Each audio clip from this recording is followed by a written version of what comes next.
Muy buenos días. Bienvenidos a todos y a todas desde la sede del Tribunal Electoral en Panamá a la tercera versión de nuestro ciclo anual de conferencias jurídicas 2021 que comenzamos el pasado mes de enero. Damos gracias al Señor nuestro Dios por esta gran oportunidad y nos regocijamos de contar nuevamente con todos ustedes, amantes de la democracia y amigos del derecho y de la justicia. Y le damos la más cordial bienvenida también a quienes nos acompañan por primera vez en este periplo de actividades de capacitación y formación ciudadana sobre diversos temas jurídicos, enmarcados principalmente en el ámbito del derecho público, en particular el derecho constitucional, administrativo y penal. Pero para darles una formal bienvenida de parte del Tribunal Electoral, los dejo inmediatamente con el director del Instituto de Estudios Democráticos, el doctor Salvador Sánchez. Buenos días, amigos y amigas. En nombre del Tribunal Electoral y de su Instituto de Estudios Democráticos, les doy la bienvenida a esta actividad, una más de las del ciclo de videoconferencias jurídicas planificadas para el año 2021. En especial quiero dar la bienvenida a los conferencistas del día de hoy, el doctor Edgardo Molino Mola, ex magistrado de la Corte Suprema de Justicia, y el doctor Hernán de León, magistrado de la Corte Suprema, que con su participación prestigian esta actividad y garantizan su éxito. La conferencia de hoy, centrada en el proyecto de nueva Constitución del año 2012, se enmarca en el debate nacional abierto con la convocatoria del diálogo del Bicentenario y en ese sentido, la experiencia del pasado reciente, estamos seguros, puede ser útil a la conversación que se avanza sobre el futuro jurídico y del país. El proyecto de 2012 fue el resultado de mucho diálogo, de deliberación, que se inició con la expedición del decreto 209 de 2011, que fue luego modificado, y que integró la Comisión Especial de Consulta de las Reformas a la Constitución Política de la República de Panamá, en la que formaron parte el doctor Molino Mola y el doctor Hernán de León, así como el actual presidente del Tribunal Electoral, el doctor Heriberto Araúz. El trabajo de todos ellos en la Comisión Especial fue hecho ad honorem y permitió la reunión de las opiniones de múltiples sectores del país y de organizaciones de la sociedad civil a través de la recepción de propuestas ciudadanas canalizadas a través de la Concertación Nacional para el Desarrollo en aquel momento. El 20 de junio de 2011 se realizó la instalación de las mesas de consulta de la reforma constitucional. Y desde el 21 de junio hasta el 31 de agosto, las mesas debatieron las propuestas y alcanzaron acuerdos concertados que fueron luego remitidos a la Comisión Especial. Durante 9 meses, desde abril hasta enero del 2012, y a lo largo de 120 sesiones, esa Comisión Especial revisó íntegramente la Constitución Política a través de los aportes de los miembros de la Comisión Especial, pero también integrando esos acuerdos concertados que se habían extraído del debate y la deliberación profunda entre los distintos sectores que integraban la Concertación Nacional para el Desarrollo. El resultado de todas esas deliberaciones fue el proyecto de nueva Constitución de 2012, sobre la cual los invitados del día de hoy seguramente nos permitirán conocer detalles importantes de las contribuciones que ese proyecto hacía a la discusión del cambio constitucional panameño, y por eso celebramos que estén con nosotros hoy en ocasión de la discusión nacional que se hace sobre potenciales cambios a la Constitución de Panamá en el futuro próximo. Sin más, dejo mis palabras de bienvenida hasta aquí, agradeciéndoles nuevamente por su presencia el día de hoy en esta jornada, que estoy seguro será de enorme provecho para todos. Bienvenidos. Muchas gracias, doctor Salvador. Vale recordar que estas jornadas se extenderán hasta el mes de diciembre, que muchas son abiertas como la del día de hoy y algunas dirigidas exclusivamente al fortalecimiento del recurso humano del Tribunal Electoral. Y pueden sintonizarnos también a través del canal de YouTube que está transmitiendo en vivo esta actividad, además de la plataforma Zoom, donde muchos se inscribieron. También los invitamos a que puedan visitar nuestro canal de YouTube del Instituto de Estudios Democráticos, donde están disponibles una vasta colección de videoconferencias y muchas actividades académicas. Como ya dijo el doctor Sánchez, hoy contamos con dos extraordinarios especialistas nacionales que nos honran en participar en la conferencia del proyecto de nueva Constitución de 2012. El primero, el doctor Edgardo Molino Mola, ex magistrado de la Corte Suprema de Justicia, quien nos abordará el tema la jurisdicción constitucional en el proyecto de Constitución del 2012. El doctor Molino Mola es doctor en Derecho de la Universidad Central de Madrid con distinción summa cum laude. Es exmagistrado de la Corte Suprema de Justicia de la Sala Contencioso Administrativo. Ha ejercido la docencia en las asignaturas de Derecho Constitucional, Práctica Forense, Derecho Procesal Constitucional y Procesal Administrativo por muchos años. También fue decano y vicedecano de la Facultad de Derecho de la Universidad de Panamá. Es un verdadero honor contar con el doctor Molino Mola en esta mañana. Bienvenido, doctor. Adelante. La jurisdicción constitucional en el proyecto de Constitución del 2012 en Panamá. Introducción. Las reformas constitucionales propuestas por la Comisión Especial para revisar la Constitución panameña traen una nueva y diferente justicia constitucional para Panamá. Desde una Corte Constitucional con jurisdicción privativa o concentrada, como organismo independiente de control, hasta innovadoras competencias en materia constitucional, así como modificaciones sustanciales en las competencias que venía conociendo hasta el momento la Corte Suprema de Justicia. La jurisdicción constitucional se instituye para la guarda de la integridad de la Constitución y la protección de los derechos fundamentales. Se establece que carecen de validez todas las disposiciones o actos de autoridad opuestos a lo establecido en la Constitución, en razón de que se señala que la Constitución es la norma suprema de la República. Se fija la pirámide jurídica en la misma Constitución, al establecer que la Constitución política, los tratados ratificados por Panamá, las leyes dictadas por la Asamblea Nacional y otras disposiciones jurídicas de inferior jerarquía integran el derecho positivo nacional en el orden de prelación enunciado. Y los derechos consagrados en la Constitución son ejercitables y exigibles de forma directa, y su eficacia no está condicionada al desarrollo legislativo. Igualmente, se establece por primera vez en la Constitución, de manera expresa, que Panamá es un Estado de Derecho, en el que las autoridades deben cumplir y hacer cumplir la Constitución y la ley, entendiéndose que los funcionarios solo pueden hacer lo que la ley expresamente los autoriza, y los particulares pueden hacer todo lo que la ley no les prohíba, pero están obligados a hacer lo que la ley les manda. 2. Integración de la Corte Constitucional. La Corte Constitucional estará compuesta por 7 magistrados, nombrados por el Consejo de Gabinete, de la lista que les suministrará la Comisión Nacional de Evaluación y Postulación, con la aprobación al menos de 2/3 de los miembros de la Asamblea Nacional para un periodo de 20 años. Para ser magistrado de la Corte Constitucional, se requerirá ser panameño por nacimiento, con 45 años de edad, con experiencia o título de posgrado en diversas especialidades del derecho, haberse desempeñado durante un periodo de 15 años en el cual haya ejercido como abogado o cualquier cargo en órganos relacionados con la administración de justicia o el profesorado en derecho.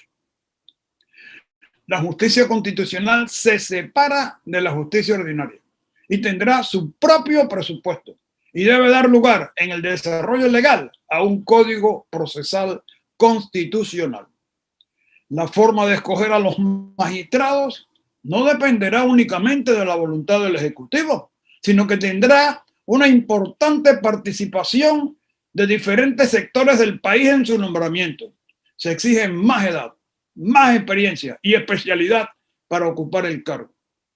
la intervención de la Asamblea Nacional adquirirá un papel más preponderante, ya que se necesitará de los 2/3 de sus miembros para designar un magistrado constitucional, obligando a que necesariamente se tenga que contar con el apoyo de los diputados de la oposición, y de esta manera se asegurará un nombramiento desprovisto de matices políticos, familiares o amicales, y más concentrado en los méritos del candidato.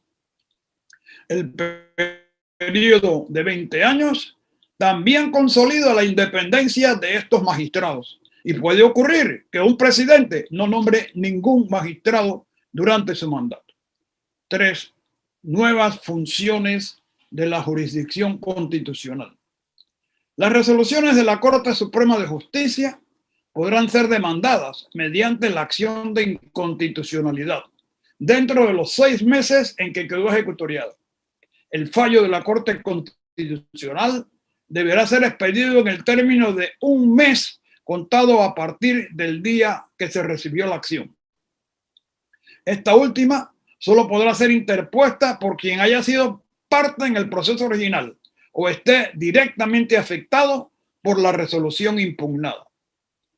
Los tratados internacionales solo podrán ser controlados constitucionalmente de manera preventiva obligatoria, luego de ser firmados por el Ejecutivo y antes de la presentación a la Asamblea Nacional. Y la decisión debe ser emitida en el plazo de 20 días. Y si no se pronuncia en ese plazo, se estima constitucional el tratado. Es decir, que vamos a tener silencio constitucional positivo.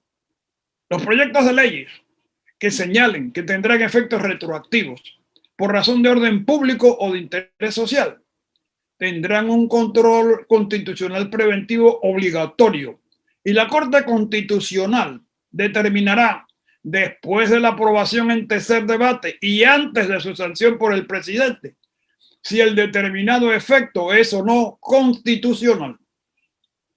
El control preventivo voluntario constitucional de los proyectos de leyes, conocido entre nosotros como objeción de inexequibilidad, se mantiene muy semejante al sistema anterior, con el cambio de que el plazo para fallar es de 6 días hábiles, contados desde que se recibió en la Corte Constitucional.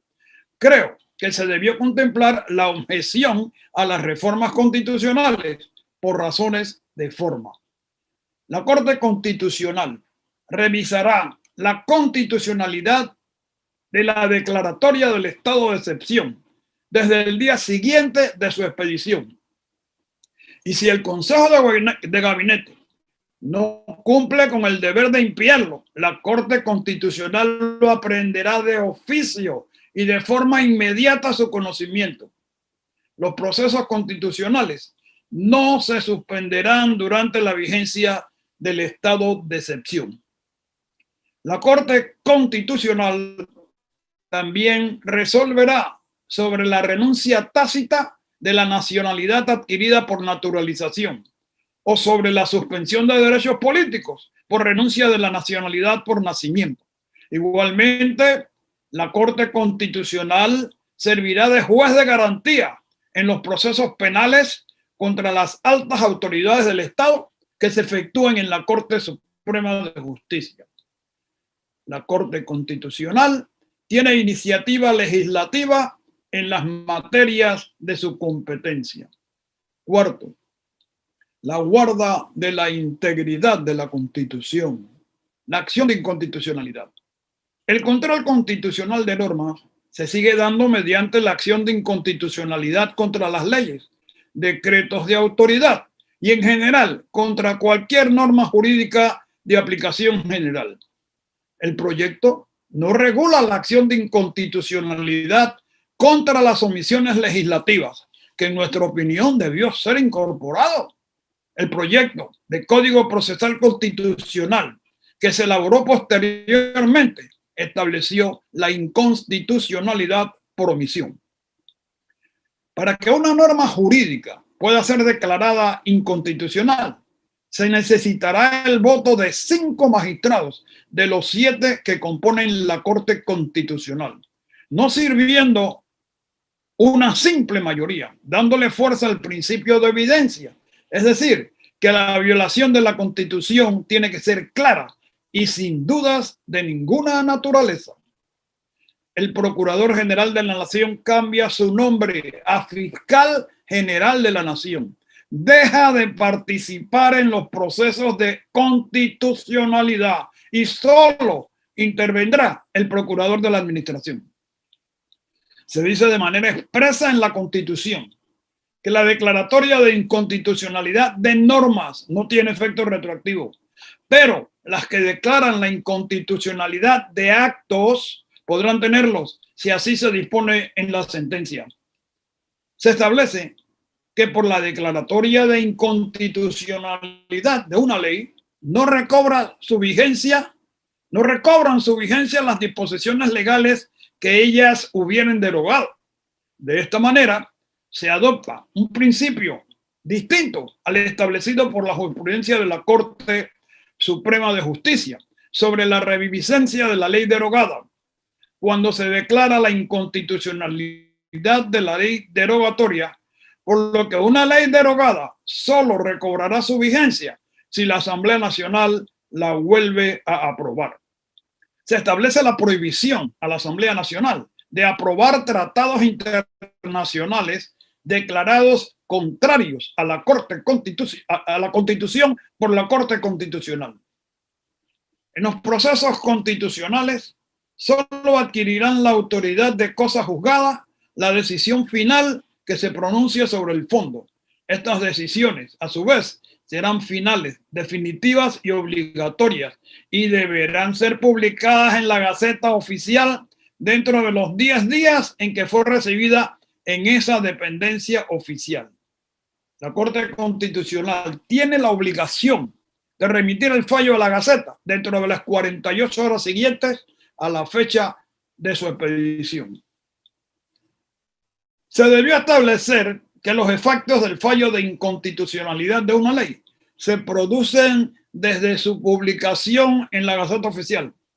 El artículo 65 del proyecto de Código Procesal Constitucional establece que los fallos en materia de inconstitucionalidad surten efecto entre las partes a partir de la ejecutoria de la sentencia y en general desde su publicación en la Gaceta Oficial. Las sentencias estimatorias de inconstitucionalidad expulsan del ordenamiento jurídico las normas o actos sobre las cuales se pronuncian. Se elimina la norma que no caben acciones de inconstitucionalidad en todo el texto constitucional y se señala de manera expresa que las decisiones del Tribunal Supremo Electoral, ven ustedes que cambia de nombre a Tribunal Supremo, solo podrán ser impugnadas mediante la acción de inconstitucionalidad y que dentro de los procesos que se desarrollen en el Tribunal Supremo Electoral no se admitirán la interposición de advertencias de inconstitucionalidad ni acción de amparo. La consulta de constitucionalidad. La consulta de constitucionalidad y la advertencia de inconstitucionalidad se tratan en una norma especial, a diferencia de la Constitución anterior, que las trataba en una sola norma. En vez de referirse al proceso de manera general para la consulta, ahora de manera expresa señala que cuando en un proceso judicial o procedimiento administrativo el servidor público encargado de impartir justicia advierta o se lo advierta a alguna de las partes que la disposición legal o reglamentaria sustantiva aplicable al caso es inconstitucional, someterá la cuestión al conocimiento de la Corte Constitucional. El cambio consiste en que de manera expresa se dice que es un proceso judicial o procedimiento administrativo en que se hará la consulta de constitucionalidad, pudiendo, por tanto, ser un proceso judicial civil, penal, de trabajo, de cualquier materia, lo mismo que en un proceso administrativo de cualquier naturaleza. También se expresa el nuevo artículo que se debe tratar de una norma sustantiva, es decir, de una norma que consagre derechos y obligaciones, por lo que no serán consultables las normas adjetivas, las que se refieren al procedimiento para hacer efectivo el derecho o dan reglas de conducta al juez. Esto se establece sobre la base de la jurisprudencia sentada por la Corte en estos casos. 3. La advertencia de inconstitucionalidad. Gran parte de lo dicho para la consulta de constitucionalidad vale para la advertencia de inconstitucionalidad, ya que los cambios son iguales para ambas figuras jurídicas, que como ya he expresado, son diferentes, y la norma constitucional y la jurisprudencia ya señalan algunas diferencias claras. La objeción de inexequibilidad.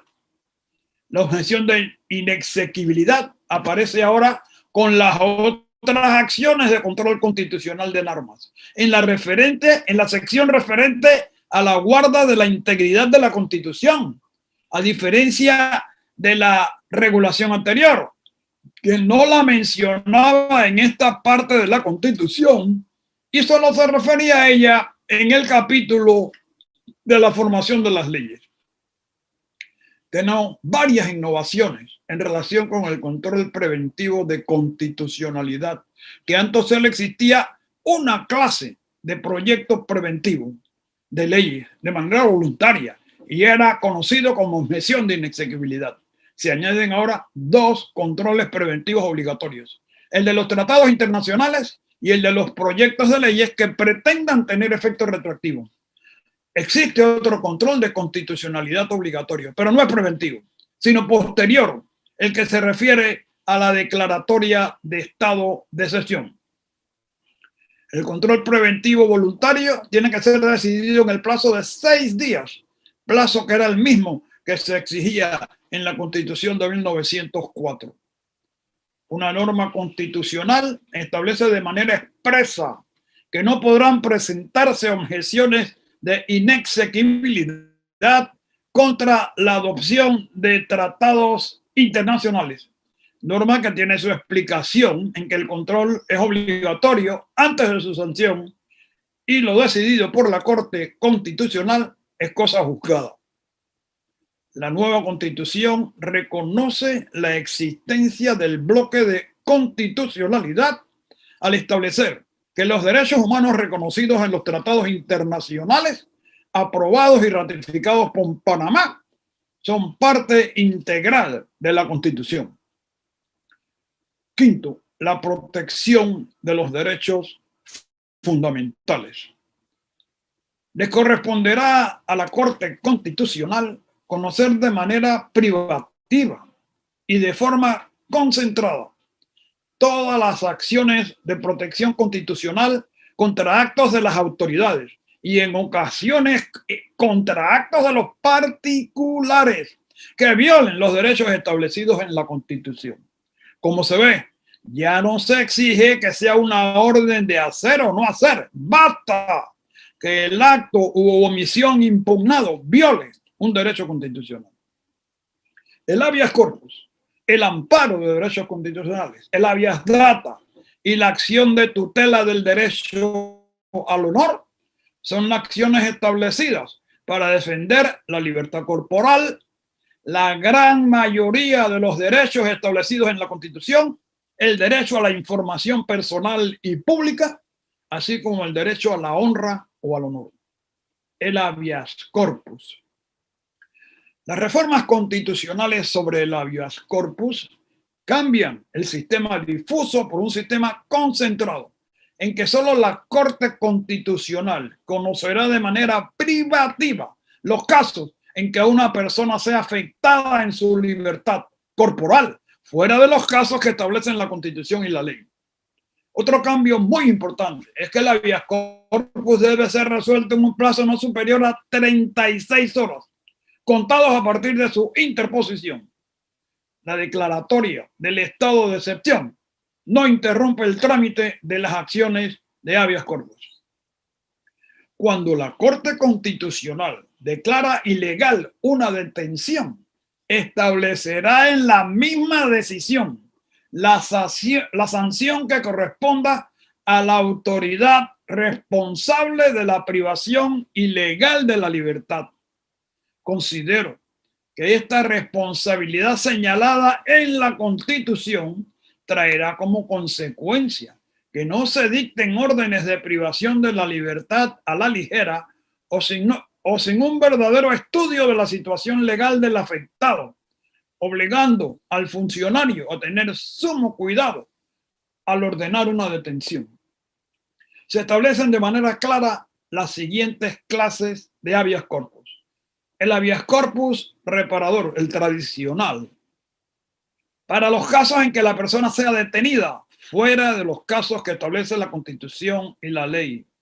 El habeas corpus preventivo, muy conocido actualmente, cuando exista una amenaza real o cierta o la inminente ejecución de una orden contra la libertad corporal, la integridad física o la seguridad personal. El habeas corpus correctivo, cuando las formas o las condiciones de la detención o el lugar donde se encuentra una persona pongan en peligro su integridad física, mental o moral o violen sus derechos de defensa. El habeas corpus rectificador, que abarca los siguientes casos. Cuando una persona condenada que cumpla con los requisitos legales para alcanzar la libertad condicional, cumple con los requisitos para alcanzar la libertad, la solicite y le sea negada de forma expresa o tácita. Cuando una persona se ha mantenido bajo detención provisional por un tiempo equivalente o superior a la pena mínima correspondiente al delito por el cual se le juzga, mientras no haya condena y sin perjuicio que el proceso continúe. El habeas corpus restringido, cuando la libertad física o de locomoción es objeto de molestias, obstáculos, perturbaciones o incomodidades que en los hechos configuran una seria restricción para su cabal ejercicio. La acción de amparo.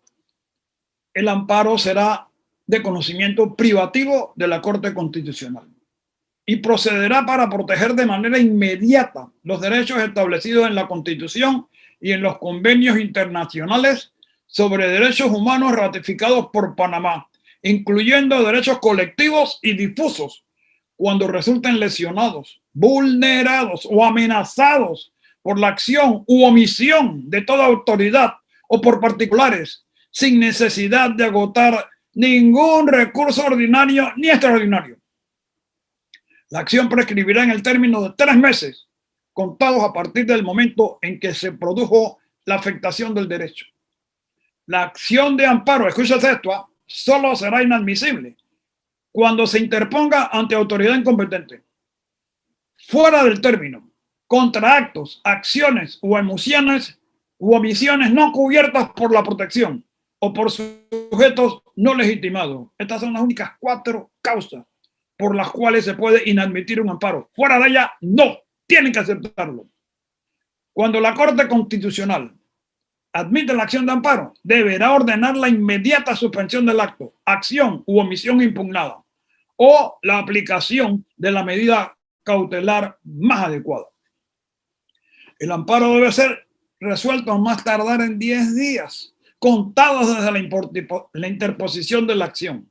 El trámite debe concluir siempre con el reconocimiento o no de los derechos fundamentales. Es decir, que una vez admitida la acción, no se podrá declarar no viable. En el procedimiento de amparo, intervendrán siempre los afectados directamente por el acto o medida atacada, así como también cualquier tercer interesado o afectado. La protección del amparo abarca igualmente los derechos consagrados en tratados internacionales sobre derechos humanos ratificados por Panamá, incluyendo asimismo derechos colectivos y difusos. La acción de habeas data.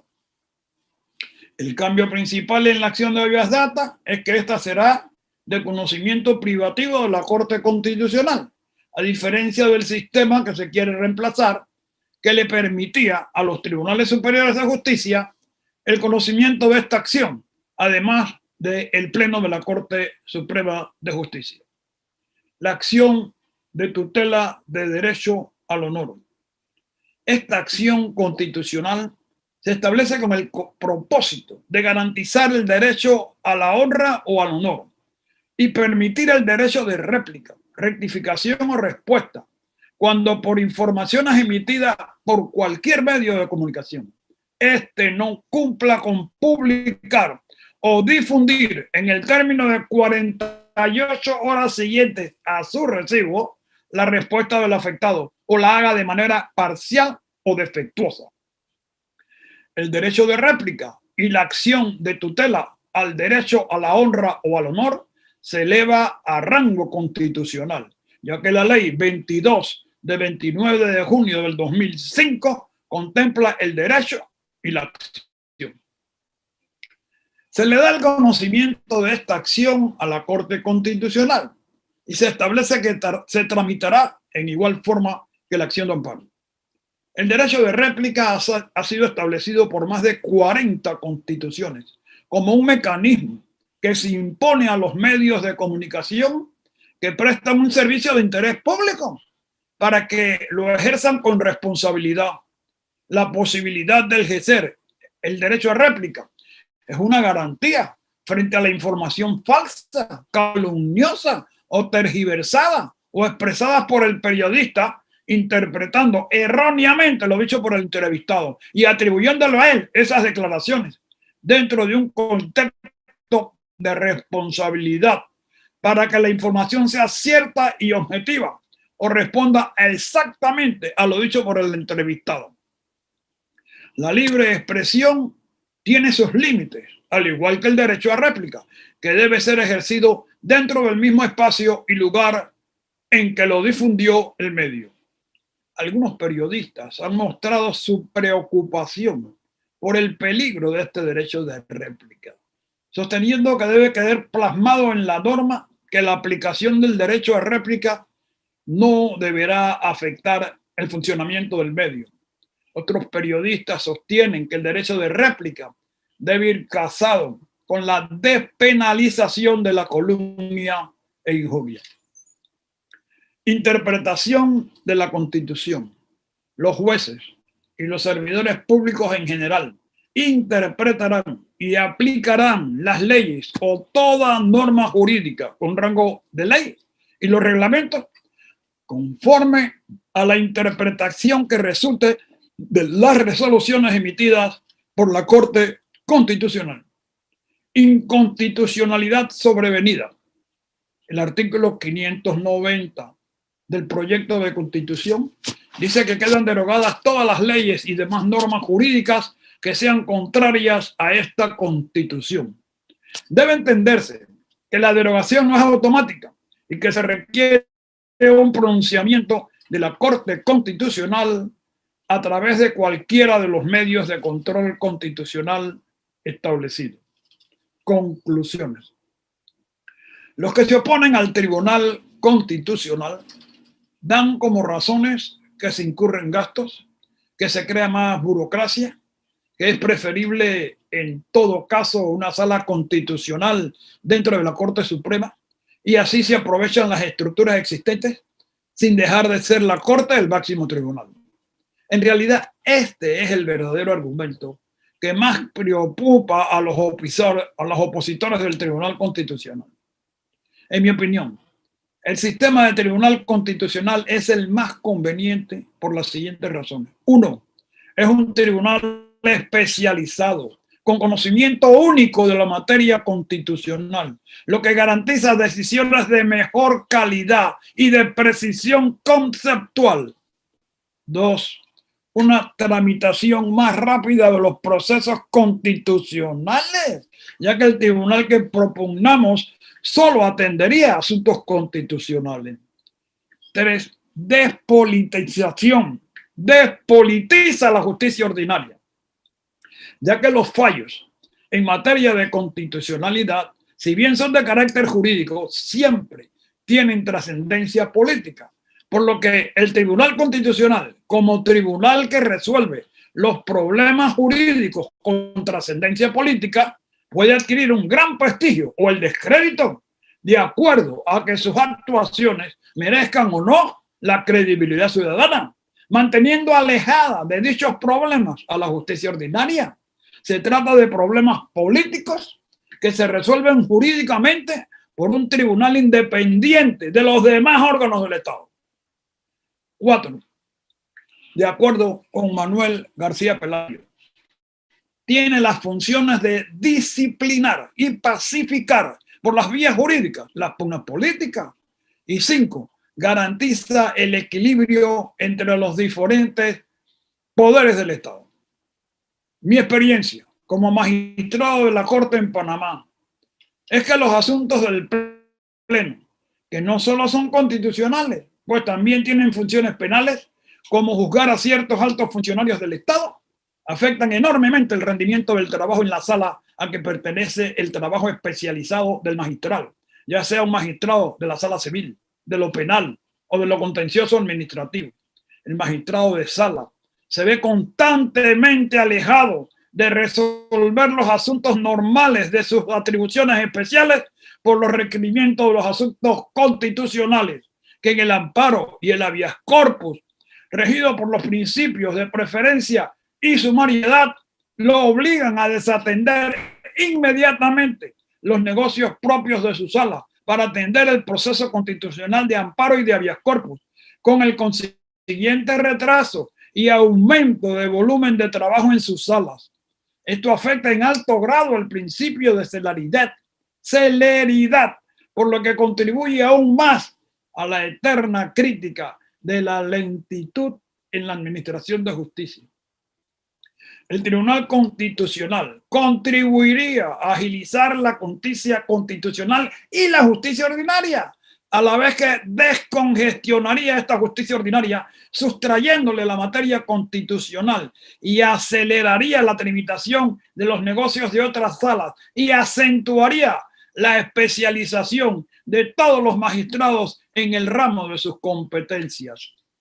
Como hemos expresado, la principal crítica es que el máximo Tribunal de Justicia Ordinaria dejaría de serlo, para asumir dicha posición, en último término, el Tribunal Constitucional.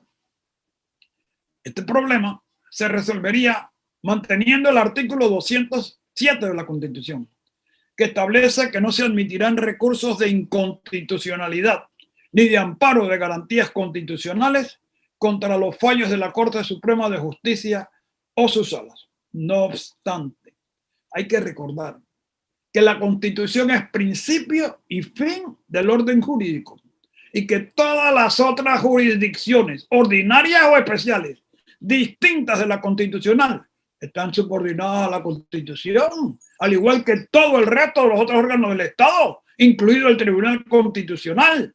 Todas las actividades de los órganos del Estado están subordinadas a la Constitución. Sin embargo, el problema fundamental es que podría quedar afectada la seguridad jurídica mediante la quiebra del principio de la cosa juzgada, tan importante a la administración de justicia. Si las decisiones judiciales son declaradas inconstitucionales, casi siempre sobre la base de la falta del debido proceso, este mismo problema se resuelve mediante el recurso de casación, que no es más que una demanda de ilegalidad contra la sentencia. Y los trámites legales que la sentencia hubiese violado se remedian con el recurso de casación. Por ello, consideramos que esta es la verdadera razón para no aceptar las demandas de inconstitucionalidad contra las decisiones jurisdiccionales decididas en casación y no admitir, como lo establece nuestra Constitución, demandas de inconstitucionalidad ni de amparo contra los fallos de la Corte. La creación de un tribunal constitucional podría traer como consecuencia, en el desarrollo que se haga en el Código Procesal Constitucional, la ampliación de poderes de los magistrados que lo integran, semejantes a lo de la Sala Tercera de la Corte Suprema de Justicia, que pueden anular normas y actos acusados de ilegalidad, estatuir nuevas disposiciones en reemplazo de las impugnadas, suspender actos administrativos, aquí sería suspender una ley para evitar un perjuicio notoriamente grave, Todo ello en lo compatible que resulte con la materia constitucional, como ya se ha hecho en Guatemala y Portugal. Muchas gracias. Muchísimas gracias, doctor Molino Mola, por esta excelente exposición, como a la que estamos acostumbrados a escuchar siempre de usted por muchos años. Estimados amigos, recuerden que es costumbre en nuestras actividades brindar un tiempo al final para que ustedes puedan hacer llegar sus preguntas a los conferencistas, la cual pues pueden ir formulando desde ya a través del Zoom o incluso también a través del canal de YouTube. Vamos a continuar con nuestro programa en esta mañana.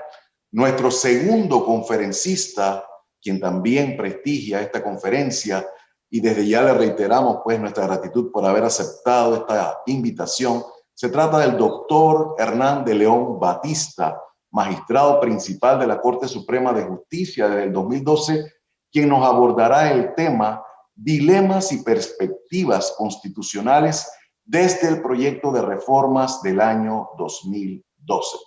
Como ya dijimos, es magistrado principal de la Corte Suprema desde el 2012, siendo su presidente en el periodo 2018-2019, vicepresidente en el periodo 2016-2017 y presidente de la Sala Civil desde el 2016 al 2019. Es doctor en Derecho por la Universidad Católica Santa María la Antigua, donde también obtuvo una maestría en Derecho Comercial. También tiene una maestría en Administración de Empresas por la Universidad Latina de Panamá y una maestría en Derechos Fundamentales por la Universidad Carlos III de Madrid, España. Un posgrado en Derecho Civil por la Universidad de Salamanca, España. Ha sido docente universitario por 25 años y autor de muchas obras jurídicas. Para nosotros es un honor tenerlo esta mañana, magistrado. Bienvenido. Muchas gracias, doctor Carlos Díaz.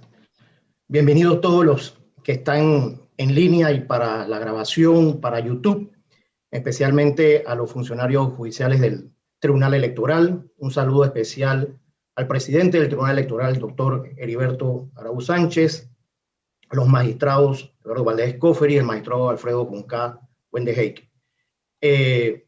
Quiero agradecer la invitación que hace el Instituto de Estudios Democráticos y su director, el doctor Salvador Sánchez González, y todo su equipo de trabajo. Me honra estar con el ex magistrado, el doctor Edgardo Molino Mola, por sus enseñanzas, su aprendizaje y lo que convivimos precisamente en el año 2011 en relación a la Comisión Especial de Reformas Constitucionales, que fue el documento que se entregó el 22 de diciembre de 2011, pero que el Consejo de Gabinete del año 2012 pues presentó, y que lamentablemente pasan los años esto sigue siendo recurrente, lo que es la discusión y el debate en materia constitucional. El título, pues, como se le denominé, de Dilemas y Perspectivas Constitucionales desde el proyecto de reforma del año 2012, viene haciendo más bien una reflexión. Independientemente de la situación de sanidad económica que sufre el mundo, el tema de la pandemia, y que Panamá no escapa, no hay que dejar paso para seguir debatiendo sobre el tema constitucional. Respecto a si tenemos ya una constitución que está decadente o que sus instituciones en alguna forma se divorcian de lo que es la realidad nacional versus la norma constitucional. Y primeramente tendríamos que preguntarnos dilemas. ¿Qué son los dilemas? Buscamos un significado que encontramos prácticamente en cualquier diccionario. Es una situación de difícil o comprometida en que hay varias posibilidades de actuación y que no se sabe cuál de ellas escoger porque ambas son igualmente buenas o malas. Esto es lo que son unos dilemas constitucionales. Tenemos unas normas que hay que aplicar, sean buenas o malas, frente a la realidad nacional, frente al contexto de la persona, de sus derechos individuales, de sus deberes individuales, de la protección del individuo frente al principio pro homine o pro hombre. Y desde el punto de vista de la perspectiva del mismo preámbulo constitucional de nuestra Constitución, que hace relación a lo que es la dignidad humana. Nuestro preámbulo es muy pequeño, incluso en la Constitución de los Estados Unidos de América se hace mucha relación desde el preámbulo. Y hago una lectura muy rápida. Con el fin supremo de fortalecer la nación, garantizar la libertad, asegurar la democracia y la estabilidad institucional, exaltar la dignidad humana, que es lo principal, promover la justicia social, el bienestar general y la integración regional, invocando la protección de Dios, decretamos la Constitución Política de la República. Muchas veces pasamos por alto lo que es el preámbulo constitucional. Él tiene un sentido. Y en la Comisión Especial de Reformas Constitucionales, del cual nuevamente expreso honrar con grandes maestros que estaban en el mismo, el doctor Heriberto Araúz, la profesora Esmeralda Rosemena Truitiño, exdecano de Derecho el doctor Jacinto Espinosa, el amigo, el profesor Chicho Arellano, Narciso Arellano, el doctor Octavio Amat, obviamente el exmagistrado Molino Mola, ha sido de mucho aprendizaje en esa comisión. Y lo importante es que el debate se dio con un sentido de patria, ajeno a todo tema de ego, porque fue una comisión ad honorem y que buscaba actualizar las normas de la Constitución. Voy a compartir una pequeña diapositiva para esta presentación. De una forma introductoria, como reflexión, tenemos que preguntarnos inicialmente lo siguiente, 3 preguntas. ¿La Constitución actual panameña responde eficazmente a las necesidades sociales, económicas y políticas? Nos ponemos a pensar. ¿Nuestro régimen constitucional escrito reconoce ampliamente la existencia de los derechos fundamentales? ¿La Corte Suprema de Justicia cumple cabalmente con su rol de guarda de la integridad de la Constitución? En alguna forma, ya el doctor Edgardo Molino Mola, desde el contexto del documento, del proyecto presentado al Ejecutivo por parte de la Comisión Especial de Reformas Constitucionales, él mencionó respecto a la justicia constitucional, solamente ese tema.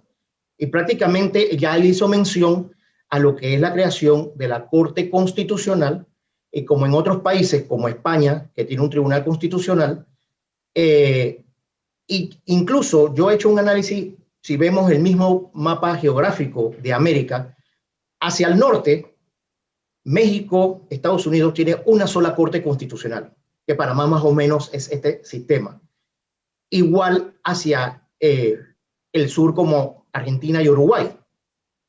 Incluso en Centroamérica se compone de salas constitucionales, como tiene Costa Rica, que es un gran referente para la jurisprudencia latinoamericana, y ya hacia el cono sur, iniciando desde Colombia, sí tienen cortes constitucionales como Colombia, Ecuador, Chile, entre otros. Y hacia el Caribe, República Dominicana, que en el año 2010, pues ya recientemente con el apoyo de España, lo que es un tribunal constitucional, como bien lo dijo el doctor Edgardo Molino Mola, para efecto de tener una fortaleza en la interpretación constitucional. Y después tenemos que preguntarnos finalmente, que establece con la diapositiva, si es necesario un nuevo contexto constitucional. Es un tema no pacífico, precisamente con el actual gobierno al inicio se presentó un documento del Ejecutivo hacia la Asamblea, por eso digo que independientemente de la pandemia, la situación económica, de sanidad, hay que seguir debatiendo y mirando respecto a una reflexión si queremos un nuevo texto constitucional, ya sea integral o desde el punto de reformas. El objetivo principal de la reforma constitucional integral de esta iniciativa presentada en el año 2012 presentada por distinguidos juristas, que ya hice mención de algunos, que fue la de interpretar con fidelidad la aspiración de una amplia mayoría del pueblo panameño, que es vivir en un país donde esté garantizado el pleno ejercicio de los derechos fundamentales y la adecuada representación política de todos los sectores, y donde el ejercicio del poder público esté firmemente sometido a los límites constitucionales y legales. Este proyecto de acto constitucional del año 2012 procuraba reemplazar las disposiciones constitucionales inconsistentes. Ahí por eso el tema de dilemas. Había la comisión revisó de manera integral su texto, encontrando ciertas inconsistencias frente con las presentes aspiraciones de profundización en el bienestar moral y material, en el disfrute de los derechos de lo que toda persona es titular. Desde ahí hago mención en el preámbulo el tema de la dignidad humana. ¿Qué aspectos de forma? En un resumen, obviamente, en este espacio de tiempo para compartir con ustedes esta reflexión, no puedo abarcar todos los aspectos de forma y los aspectos de fondo. Por ello, el magistrado Edgardo Molino Mola se concentró en el tema de justicia constitucional. Y también es importante porque, pese que la comisión estaba integrada solamente por abogados y abogadas, distinguidos juristas, distinguidos y distinguidas juristas, la constitución política obviamente es para todo el país, no va dirigido para abogados, pero desde el punto de vista de su interpretación, ya sea la Corte Suprema actual o en Latinoamérica, sea a través de salas constitucionales, a través de tribunales constitucionales o cortes constitucionales que buscan la especialización en la interpretación constitucional, que es muy diferente a la interpretación legal. Y todo ello, ejemplo, hay un tema de autores alemán como Jelinek que te habla de las mutaciones constitucionales. Por eso, cuando hay un divorcio de las normas constitucionales de la realidad, el interpretador constitucional, el juez constitucional, el magistrado, debe interpretar, hacer mutaciones para darle la interpretación lo más justa posible en derecho. Y por ello la Corte es la que tiene la guarda integridad de la Constitución. Pero también hay críticos respecto a las mutaciones por el peligro. Incluso en los Estados Unidos de América,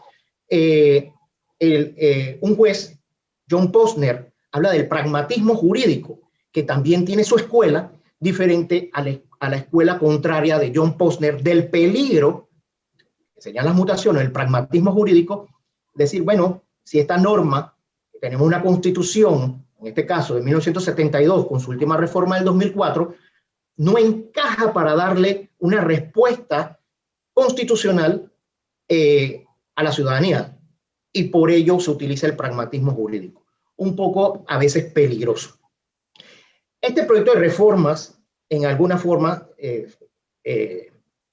obviamente va a ser criticado. Esto no es un tema pacífico, y por ello, como bien lo dijo en la parte introductoria el doctor Salvador Sánchez, en relación a las 120 sesiones en 9 meses que tuvo la comisión, pero producto de las mesas de trabajo y tratando de llegar siempre a un consenso en la mayoría de los casos. Ahí establezco, por eso en el aspecto de forma de la diapositiva, como dice ahí, desde el punto de vista de la estructura, el proyecto consistió en 25 artículos, prácticamente 25 artículos nuevos nada más, 14 de los cuales subrogan títulos existentes en la Constitución y 7 adicionan el mismo número de títulos. Así, los títulos adicionados introducen materias no reguladas en la actualidad. Se da un uso intensivo en las secciones, cosa que la Constitución actual no hace. Es decir, nuestra Constitución divide títulos, ejemplo, el título 7º, que se denomina la Administración de Justicia, capítulo 1, el órgano judicial, y el capítulo 2, que es el Ministerio Público. Y lo que se hizo como forma fue establecer, como dice, la forma de secciones y darle una fortaleza en el tema de las secciones. Los artículos que eran de difícil comprensión, dada su extensión, han sido fraccionados para hacer su lectura más ágil y su interpretación y aplicación más eficaz.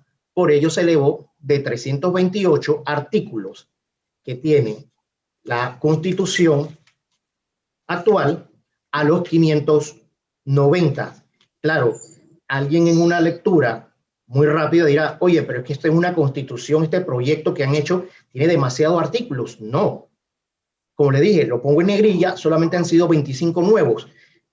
Se trató de buscar la coherencia, el orden y separar artículos muy extensos que tiene nuestra constitución política actual con tal de ordenar el mismo y darle coherencia, y en algunos que tienen en un sentido ambiguo. Se innova él al proponer la introducción de epígrafes en los artículos constitucionales, que es la técnica que ya está asentada en las leyes extensas.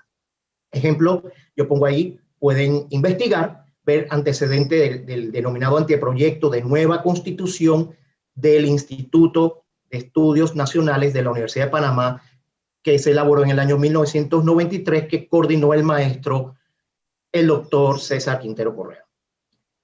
Se reubicaron artículos y se mejoró su redacción en aquellos que resultaban ambiguos, contradictorios en alguna forma. Y a manera de ejemplo traigo aquí, se resuelven los conflictos relativos a las normas que regulan la designación de quién reemplaza en sus faltas al Procurador General de la Nación. Por ejemplo, no ha quedado claro respecto a quién lo reemplaza, quién designa.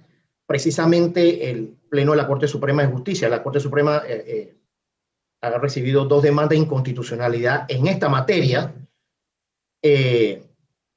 tomando en consideración que la reforma del 2004, recuerden también, eliminó la figura de los suplentes prácticamente.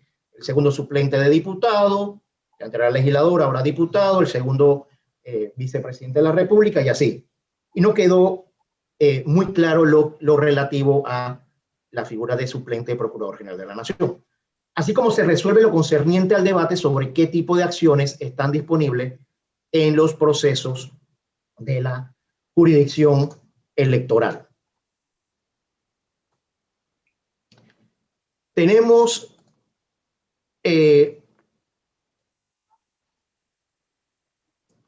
algunos aspectos de fondo. Como le digo, en esta breve espacio de presentación, agradeciendo a Linet nuevamente,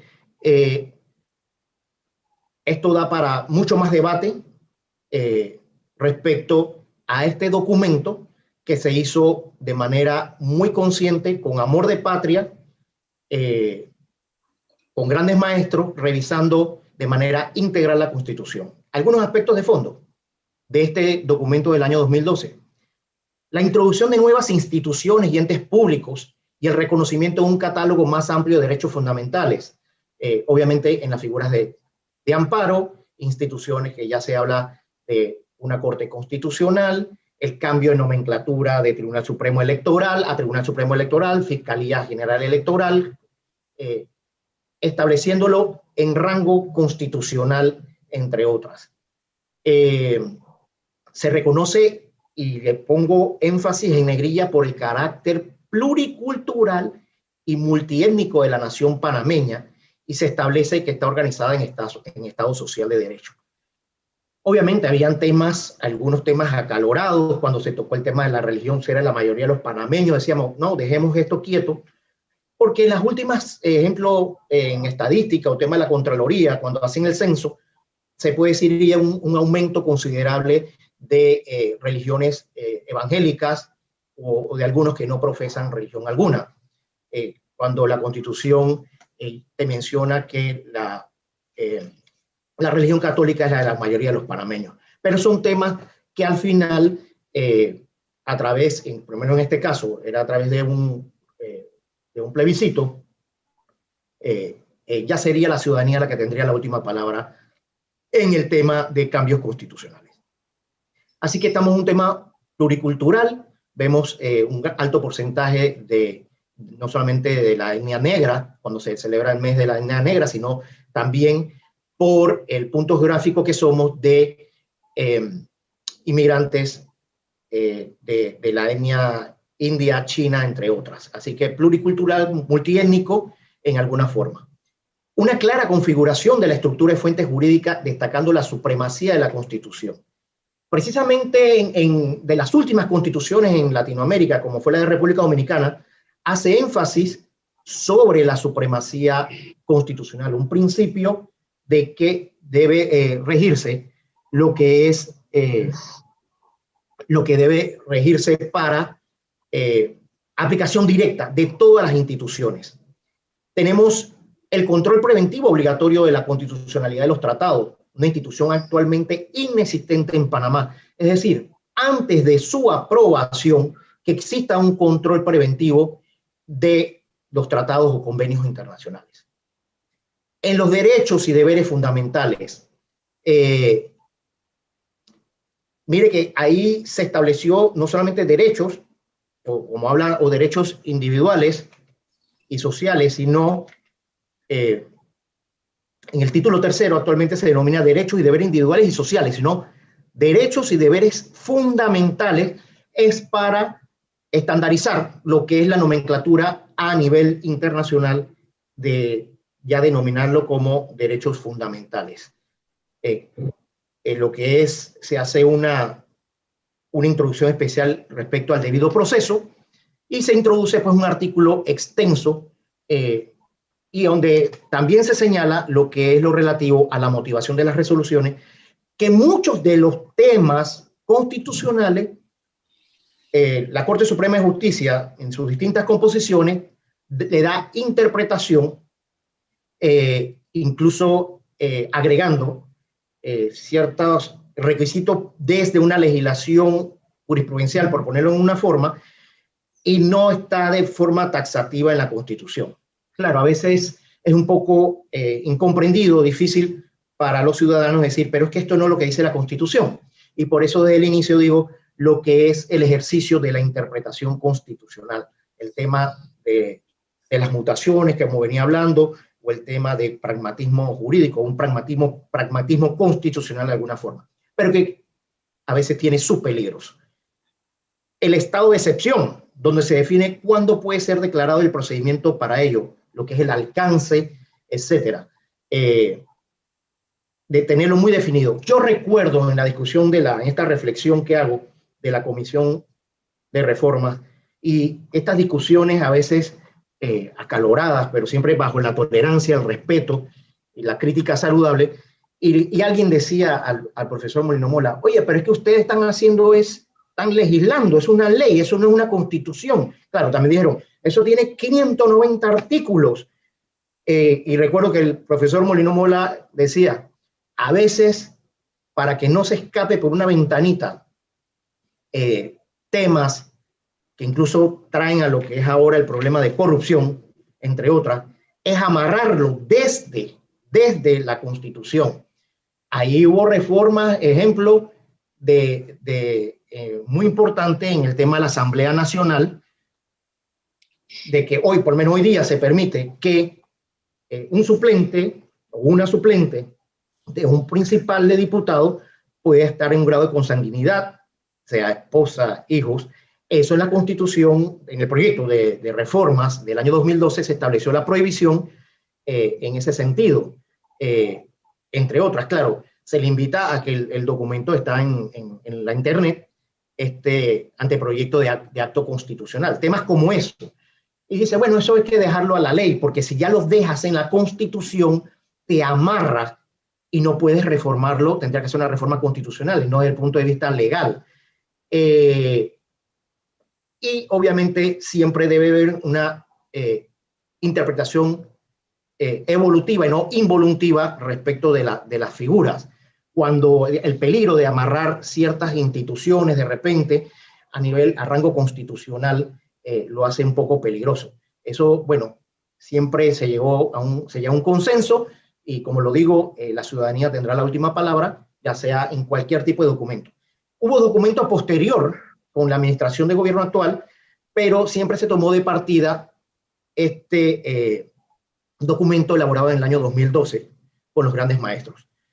Así que se establece el alcance, quienes pueden definir lo declarado sobre el estado de excepción. Unas perspectivas constitucionales que hemos podido encontrar así en reflexión. Ejemplo, la constitución política requiere de una urgente reingeniería en el sentido de producir una ruptura de los paradigmas vigentes. Siempre sigue la discusión hoy día, el debate también, ejemplo, si hay especialización de la sala. Vamos a dar como ejemplo la suspensión laboral en el gobierno de los servidores públicos.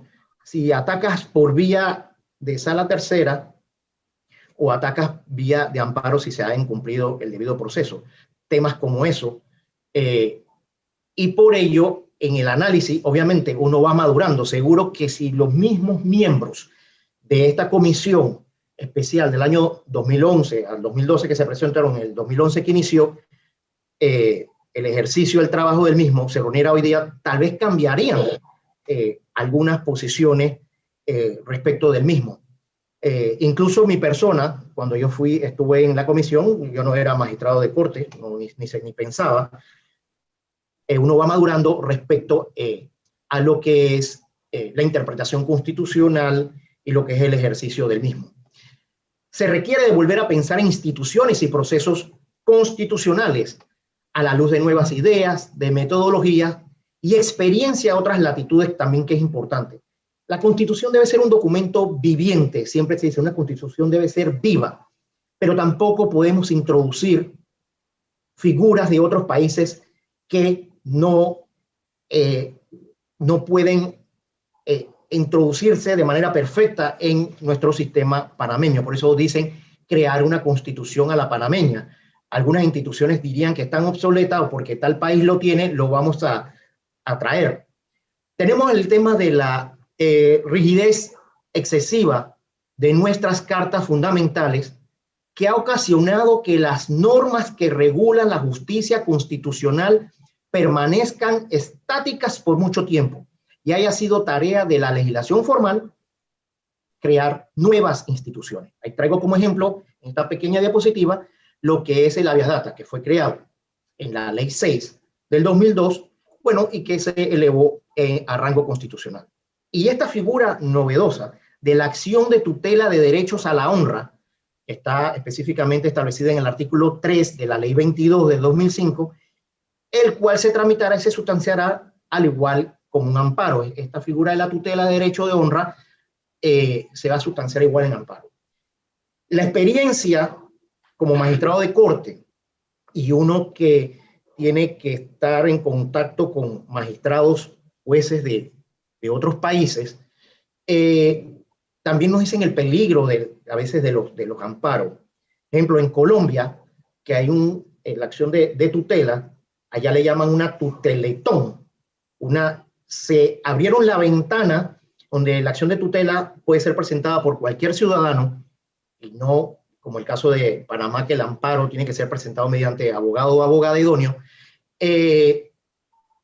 Ha traído ese peligro de que al final la Corte Constitucional de Colombia no ha podido darle respuesta bajo economía constitucional, la rapidez que requiere en resolver los mismos.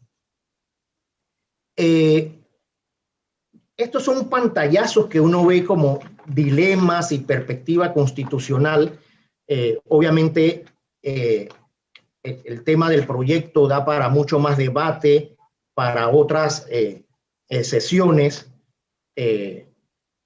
lamentablemente vía Zoom. A mí me gusta lo presencial, ver a la gente, sentirla, tomarnos el café, un debate muy profesional, maduro y bajo siempre la tolerancia. Entonces, yo que tengo el documento aquí ahora mismo, podemos ver muchos cambios, ejemplo, en el tema de la nacionalidad, de extranjería, que tocó rápidamente el doctor Edgardo Molino Mola. El tema también es, al inicio, el primer tema de la comisión era la filosofía. ¿Qué clase de Estado queremos?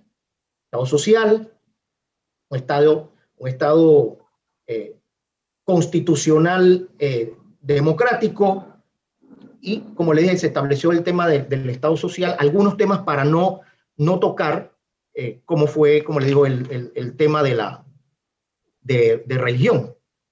Que precisamente ustedes vieron en las calles solamente el tema del matrimonio igualitario, que prácticamente muchos países ya han introducido un tema muy delicado. Y recuerdo que cuando fuimos a tocar el tema de matrimonio igualitario, decíamos, dejemos eso quieto, y que sea la ciudadanía la que tenga la última palabra, las mesas de trabajo, respecto a un tema que entra en alguna forma la religión. Y que en alguna forma confronta con el preámbulo, que es la dignidad humana. Es decir, sobre el lesbianismo, bueno, sobre LGBTIQ, ahora, sobre lesbianas, gays, transexuales, etcétera. El derecho económicos, sociales y culturales o ambientales, los llamados DESCA, también derechos de solidaridad, el tema de autoridad del agua. El agua es un tema también que se ha ido pasando y elevarlo a algunos rangos como autoridad del agua. Y por eso, bueno, venían las críticas respecto a si nosotros estábamos legislando y no creando una constitución. Pero sí recuerdo el debate era en el sentido de amarrar desde el plano constitucional algunas figuras, algunas instituciones para evitar ciertos problemas y también darle respuesta a la ciudadanía. El tema de derechos y deberes políticos igualmente. En el título se aborda por separado la ciudadanía, el sufragio, los partidos políticos, la participación ciudadana, la jurisdicción electoral, como es el Tribunal Supremo Electoral y la Fiscalía General Electoral. Las novedades principales consisten en un nuevo concepto de ciudadanía, mucho más amplio, que presupone que toda persona es titular de pleno derechos y, por tanto, ciudadana, aunque el ejercicio de algunos de ellos esté condicionado al cumplimiento de requisitos constitucionales y legales, como puede ser el requisito de edad. En este último sentido, aunque se declara que toda persona es ciudadano, se reserva el ejercicio de derechos políticos a los ciudadanos mayores de 18 años. Hay que tomar en consideración que en algunos países, como en Nicaragua, Ecuador, el ejercicio del sufragio pueden ser algunos de los 16 años de edad. Tema que también se discutió y dijimos, lo dejemos en los 18 años de edad. El tema de la jurisdicción electoral, importante también con el objetivo de garantizar la libertad, honra y eficacia del sufragio popular. En cuanto a novedades introducidas en materia de jurisdicción electoral, pues el cambio de nomenclatura, como ya se dijo, del Tribunal Supremo Electoral, y se eleva a jerarquía constitucional disposiciones legales sobre el control de la fuerza pública en el periodo electoral, que no está establecido en el rango constitucional tampoco, y que deben mencionarse también disposiciones que prohíben la modificación de reglas electorales en 6 meses previos a la celebración de una elección popular, y la clara excepción que ya mencioné de los mecanismos de impugnación en las decisiones del llamado Tribunal Supremo Electoral en materia electoral. Esto en términos generales, no quiero sobrepasar el tiempo que se me ha concedido, y así que al final es agradecer que este debate se mantenga, que sigamos estudiando en el tema constitucional, no solamente los abogados, las abogadas, sino todos los ciudadanos, las mesas de trabajo, los distintos sectores que fueron las mesas de trabajo que en realidad fueron los que presentaron la propuesta, y que la Comisión Especial en el año 2011, que culminó en el 2012, estableció de llegar a un consenso respecto a las aportaciones que hicieron las distintas mesas de trabajo. Así que quiero agradecer nuevamente al INE, al Tribunal Electoral, honrar con el doctor Edgardo Molino Mola este ciclo de conferencias jurídicas que hacen ustedes para la actualización de todos los ciudadanos, porque es abierta, y en especial a ustedes, los servidores del Tribunal Electoral. Agradecido y estamos a la orden. Muchísimas gracias, magistrado Hernán de León, por su excelente participación. Ojalá que pronto podamos tener actividades presenciales nuevamente aquí en la Casa de la Democracia, como usted participó en otras oportunidades anteriormente. Muy bien, tenemos unas cuantas preguntas. La magistrada Mirta Varela, magistrada suplente del Tribunal Electoral, y nuestra secretaria general le consulta al doctor Molino Mola sobre el control de convencionalidad si no cambia su concepción, en el sentido de que habría que elevar ante la Corte Constitucional la consulta cuando se considere que una norma o ley violenta o vulnera una norma consagrada en la Convención sobre Derechos Humanos ratificada por Panamá. Sí. Yo no he entendido muy bien la pregunta, porque vamos a ver si capto a través de la respuesta y ella me dice si es así o no. Por ejemplo, el control de convencionalidad no fue establecido en nuestra Constitución. Sin embargo, en el Código Procesal Constitucional que participamos y entregamos a la Asamblea, sí hay un control de convencionalidad. Y entonces, el problema que tenemos con el control de convencionalidad es que a veces pueden haber choques entre la Constitución y los tratados. Y pudieran surgir precisamente las diferencias entre qué es más importante, si el derecho internacional o el derecho interno. Pero si nos ubicamos en el control de convencionalidad, si bien le manifiesto que en el proyecto de Constitución del 2012 no se menciona el control de convencionalidad, es en el Código Procesal Constitucional que está en la Asamblea, que no han tenido tiempo de considerarlo, que sí obliga en ese proyecto de código a que los jueces y los magistrados entren a considerar la conveniencia de que nuestras normas sean conformes con los tratados internacionales y en cierta forma, entonces sí, precisamente ellos van a aplicar el control de convencionalidad para que sean efectivos muchos derechos humanos que a veces no están de manera desarrollada en nuestra Constitución. Así que quizás las nuevas constituciones, no conozco todavía ninguna constitución, salvo que me lo expresen, que contemple el control de convencionalidad.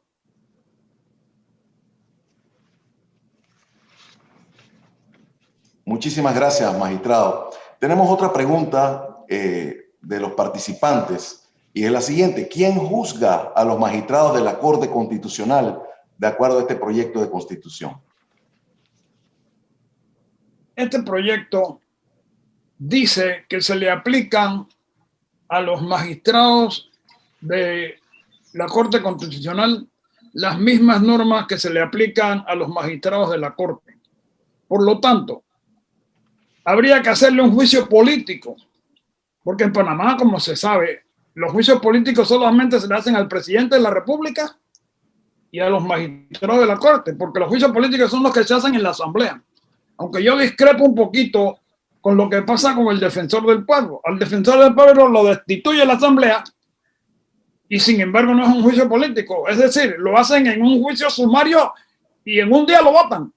Yo creo que esa es una de las cosas más rápidas que hay que arreglar en este país. Que la Asamblea, por eso es que controla al defensor del pueblo y me parece que realmente la Defensoría del Pueblo es como un anexo de la Asamblea en donde me imagino que ahí hacen todos los nombramientos que quieran. No puedo asegurarlo, pero yo creo que esa es una de las instituciones que va a haber que corregir. Y si la Asamblea va a seguir destituyendo defensores del pueblo, como lo hace aquí a manotazos, como lo acaba de precisamente en una objeción de inexequibilidad oponerse al presidente, que un proyecto de ley lo hayan aprobado a manotazo cuando requiere 2/3. Y eso fue lo mismo que le ocurrió a Liborio García, que lo votaron a manotazo y no se pudo contar. Yo demandé eso como inconstitucional y lo que hubo fue sustracción de materia y no decidieron el caso. Por lo tanto, lo juzgan en caso de que haya cometido algún delito o alguna violación, sería el juicio político en la Asamblea. Muchas gracias, magistrado. Una última pregunta. Realmente el público está tan complacido con las excelentes participaciones que nos han hecho llegar muy pocas preguntas. Una última pregunta para cualquiera de los dos panelistas. Tiene que ver sobre la paridad de género en todas las posiciones, que es tan importante para la democracia. Es decir, aborda el proyecto del 2012 que en todos los órganos del Estado donde se tomen decisiones en los más altos cargos se dé esta participación igualitaria de la mujer y de los varones. Yo preferiría que la conteste don Hernán, para que participe y no sea solo yo el que estoy en la etapa de respuestas, ¿no? Que conteste Hernán. Gracias, doctor Carlos Molino Mola. No, el proyecto no lo contempla, hay temas que se tocaron, pero es un tema que prácticamente también se puede, como dije, es de legislar. Por eso, en alguna forma, se recibió críticas, eso es natural, en este proceso de debate, críticas legítimas respecto al mismo, pero el documento no lo contempla. Es solamente en temas de forma, lo que es el estilo de la redacción de género, pero el porcentaje de ocupación de cargos públicos no se estableció. Muchas gracias, magistrado. Bueno, al finalizar queremos darle la palabra a ambos expositores por si quieren dar un mensaje de despedida o alguna reflexión final. Y le agradecemos de antemano su excelente participación. Bueno, yo solamente me resta de darle las gracias por haberme permitido participar en esto. Y sí le quiero comentar a Hernán que en este tipo de debates a veces es preferible concentrarse en un tema porque se le puede sacar el jugo al tema que uno expone. Mientras que si uno va a un tema demasiado generalizado, pues se pierde mucha materia. Yo, por ejemplo, creo que cada aspecto de la Constitución se debe ir desarrollando. Por ejemplo, ya que estamos en el Tribunal Electoral, yo creo que el tema debe ser el próximo, el tema constitucional en cuanto al Tribunal Supremo Electoral y en cuanto a las nuevas elecciones y cómo se deben elegir los diputados y cómo se deben hacer las constituyentes a través del Tribunal Supremo Electoral. Yo creo que, y así nos vamos enfocando en temas especiales, los vamos desarrollando. Me parece, por lo menos, que así se le saca más ventaja a los temas. Muchísimas gracias, doctor. Muchas gracias. Molino Mola. Gracias a usted. Doctor de León. Sí, muchas gracias. No, gracias. Así mismo lo pensé, doctor Molino Mola, pero en alguna forma dirigir, despertar lo que es la conciencia del debate respecto a la importancia, como podemos decir, si estamos en una obsolescencia ya de una constitución que tuvo puntos muy particulares en la reforma del 2004, como fue la ampliación del famoso artículo 17, el 18 constitucional, que le hablaban como normas programáticas, sino de tener su extensión y darle un sentido a los derechos fundamentales. Agradecer al INET, al doctor Salvador Sánchez, al doctor Carlos Díaz, a los magistrados del Tribunal Electoral, que estamos a la orden para siempre desde el punto de vista académico, dentro del contexto de lo que podemos hablar, porque respetando el cargo no puedo precisar en algunos temas, solamente desde el punto de vista académico, en este caso la experiencia que tuve dentro de la Comisión Especial de Reformas Constitucionales, de cuál es la filosofía y, bueno, las perspectivas que queremos, que ojalá, independientemente de esta situación delicada de la pandemia, podamos en un futuro no tan lejano tener un nuevo texto constitucional que le dé supremacía constitucional y respete verdaderamente lo que es la dignidad humana. Agradecido a ustedes. Muchísimas gracias, magistrado Hernán de León. Muchísimas gracias, magistrado Molino Mola. Y muchas gracias a todos y a todas que nos han acompañado durante esta mañana. Los invitamos a que estén muy atentos a nuestras redes sociales para conocer pues una nueva invitación para la siguiente versión del ciclo anual de conferencias jurídicas 2021.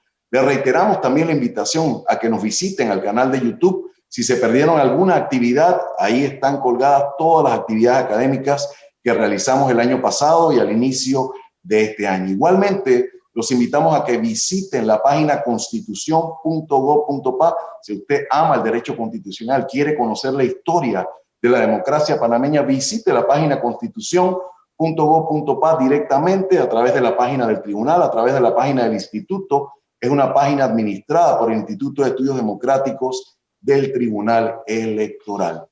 Recuerden que Panamá nos necesita a todos. Sigamos cuidándonos, cuidémonos mucho, cuidemos a nuestros amigos, a nuestros familiares, y mientras tanto pidámosles a Dios que venga su misericordia sobre nosotros como lo esperamos de ti.